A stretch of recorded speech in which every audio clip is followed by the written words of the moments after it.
نحمدہ ونصلی علی رسولہ الکریم اما بعد بسم اللہ الرحمن الرحیم السلام علیکم ورحمۃ اللہ وبرکاتہ۔ حکمت اور دانائی کی باتیں، زندگی میں کام آنے والی بہترین باتیں۔ محترم ناظرین، کبھی کبھی سکون حاصل کرنے کے لیے دوا کی نہیں، کسی کے لفظوں کی ضرورت ہوتی ہے۔ جب کسی کی بات کڑوی لگنے لگے تو سمجھ جانا کہ سچ بولا جا رہا ہے۔ زندگی ایسے جیو کہ کوئی ہنسے تو تمہاری وجہ سے ہنسے، نہ کہ تم پر ہنسے، اور کوئی روئے تو تمہارے لیے روئے، نہ کہ تمہاری وجہ سے روئے۔ پانی وہاں سے پیو جہاں سے گھوڑا پیتا ہے، کیونکہ نسلی گھوڑا ناپاک پانی کو منہ نہیں لگاتا۔ سونا ہے تو چارپائی وہاں بچھاؤ جہاں بلی سوتی ہے، کیونکہ بلی ہمیشہ پرسکون جگہ کا انتخاب کرتی ہے۔ پانی کے لیے کھدائی وہاں کریں جہاں پرندے گرمی سے بچنے کے لیے پناہ لیتے ہوں، کیونکہ جہاں پرندے پناہ لیتے ہیں وہاں پانی ضرور ہوتا ہے۔ گوشت ہمیشہ جوان جانور کا کھاؤ۔ جب دوپہر کا کھانا کھاؤ تو تھوڑی دیر سو جاؤ۔ شام کا کھانا کھا کر چلو، چاہے تمہیں کانٹوں پر چلنا پڑے۔ جب تک پیٹ کی پہلی غذا ہضم نہ کر لو، دوسرا کھانا نہ کھاؤ، چاہے تمہیں 3 دن لگ جائیں۔ جب تک بیت الخلا نہ جاؤ، سونے کے لیے بستر پر نہ جاؤ۔ پھل ہمیشہ نئے موسم کا کھاؤ، موسم جانے لگے تو پھل کھانا چھوڑ دو۔ کھانا کھا کر پانی پینے سے بہتر ہے کہ زہر پی لو، ورنہ کھانا ہی نہ کھاؤ۔ زیادہ سوچنے سے خوشیوں کا قتل ہوتا ہے، خوف کی وجہ سے حوصلے کا قتل ہوتا ہے، جھوٹ بولنے سے اعتماد کا قتل ہوتا ہے، شک کرنے سے رشتوں کا قتل ہوتا ہے۔ دعا سے پہلے یقین کرنا سیکھو، بولنے سے پہلے سننا سیکھو، خرچ کرنے سے پہلے کمانا سیکھو۔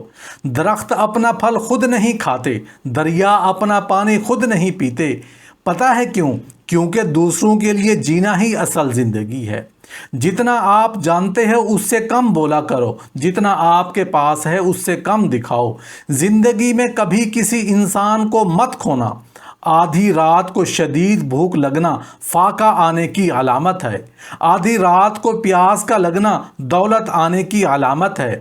گھر میں بلیوں کا آنا کاروبار میں برکت آنے کی نشانی ہے۔ گھر میں مور کا اڑ کر آ جانا گھر میں رزق بڑھنے کی علامت ہے۔ گھر میں سفید کبوتر اڑ کر آ جانا گھر میں خوشحالی آنے کی علامت ہے۔ گھر میں لال بیگ زیادہ ہو جائیں تو یہ نحوست آنے کی نشانی ہے۔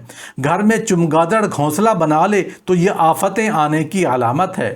بلا وجہ پانی کی پیاس لگنا صحت اچھی ہونے کی علامت ہے۔ جو غصہ کر کے پھر تمہارے پاس آ جائے، کسی سے اتنا ناراض مت ہوں کہ دوسرا آپ کو مناتے مناتے تھک جائے۔ میں نے بدتمیز لوگوں سے تمیز سیکھی، باطونی لوگوں سے خاموشی سیکھی، بے ادب لوگوں سے ادب سیکھا۔ ہمیشہ دوسروں کے لیے اچھا سوچیں، اللہ پاک آپ کی مشکلیں آسان کر دے گا۔ گائے کا گوشت بیماری ہے، اس کا دودھ شفا ہے، اس کا گھی دوا ہے، اور اس کی چربی سے اس کے بقدر بیماری کا اخراج ہوتا ہے، اور مچھلی بدن کو پگھلاتی ہے۔ وہ ذریعہ معاش تلاش کرو جسے تم پسند کرتے ہو۔ اگر تم ایسا نہیں کر سکتے تو ایسی مشغولیت اختیار کرو جس سے تمہارے دل کو خوشی ملے، اور اس کو فارغ الاوقات میں انجام دو، پھر اس میں مہارت حاصل کرو۔ خوش رہنے کے لیے خود کو بدلیں۔ صرف 10% خوشیاں آپ کو باہر کے حالات سے ملتی ہیں، بقیہ 90% خوشیاں آپ کو اندر کی سوچ اور احساسات سے ملتی ہیں۔ گویا خوش رہنے کے لیے دنیا کو بدلنے کی بجائے اپنے اندر کی دنیا بدلنا ضروری ہے۔ دل میں کھوٹ ہو تو دعا، عطا اور محبت تینوں راستہ بدل لیتی ہیں۔ جب بندہ مخلص ہو تو عزت میرا رب دیتا ہے۔ پرندے جب کھاتے ہیں تو ان کا سر جھک جاتا ہے، اور جب پانی پیتے ہیں تو ان کی نگاہ آسمان پر اٹھ جاتی ہے۔ یہ عاجزی اور شکر گزاری کی خوبصورت مثال ہے۔ جو عورتیں زیادہ وزن اٹھاتی ہیں ان میں ہڈیوں کی بیماری پیدا ہو جاتی ہے۔ ٹانگوں میں درد ہو تو گرم پانی سے نہانا اس کا بہترین علاج ہے۔ کالی مرچ کا روزانہ استعمال کرنے سے پیٹ کی گیس زیادہ نہیں ہوتی، عورتوں میں خون کی کمی ہو جائے تو ان کو روزانہ کھجور کھلائیں۔ شوگر سے بچنا چاہتے ہو تو ہمیشہ بھوک رکھ کر کھانا کھاؤ اور گرم کھانے سے پرہیز کرو۔ سورہ فاتحہ پڑھ کر پیٹ پر تم کرنے سے پیٹ کا درد ختم ہو جاتا ہے۔ اپنا سیدھا ہاتھ گال کے نیچے رکھ کر سونے سے ہارٹ اٹیک سے محفوظ رہتے ہیں۔ رات کا کھانا نہ کھانا جلد بڑھاپا لاتا ہے۔ اپنا چہرہ یا ہاتھ دوپٹے یا لباس سے صاف کرنا بھولنے کی بیماری پیدا کرتا ہے۔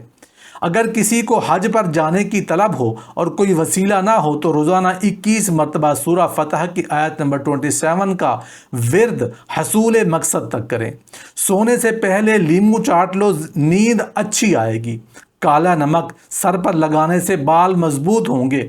نہاتے وقت سیب کھاؤ، ڈپریشن کم ہو جائے گا۔ شہد کو سرکہ میں گھول کر کلی کرنے سے دانت 90 سال تک گرنے کا نام نہیں لیں گے۔ روٹی نرم اور پھولی ہوئی کھایا کرو، پیٹ کی چربی کبھی بڑھے گی نہیں۔ جس کو غصہ دیر سے آتا ہے بہت ہی عقل مند ہے۔ جو بہت جلدی غصہ کرتا ہے وہ اپنی بے وقوفی کو ظاہر کرتا ہے۔ خاموشی غصے کا بہترین علاج ہے۔ غصہ کرنے والے شخص کے دوست ہمیشہ کم ہوتے ہیں۔ دوسروں کو عزت دینے والا خود عزت دار ہوتا ہے، کیونکہ جس کے پاس عزت نہ ہو وہ دوسروں کو کیا دے گا۔ بے عقل انسان ہمیشہ اپنی بیوی کا راز ظاہر کرتا ہے۔ اپنی طاقت کو کمزوروں پر کبھی استعمال مت کرنا۔ درخت نے ایک شخص سے کہا، میری عادت اپنا لو، زندگی میں کامیاب رہو گے۔ جب کوئی مجھے پتھر مارتا ہے تو میں بدلے میں اس سے پھل دیتا ہوں۔ سورج غروب ہونے کے بعد کھانا کھاؤ، صحت مند رہو گے۔ انڈے کی سفیدی نہار منہ کھانے سے کبھی شوگر نہیں ہوگی۔ دل کی نالیاں صاف کرنی ہوں تو چقندر کو دہی کے ساتھ کھاؤ۔ توری اور شلجم ملا کر کھانے سے کبھی نمونیا نہیں ہوتا۔ حلال چڑیا کا سوپ پینے سے گلے کا کینسر نہیں ہوتا۔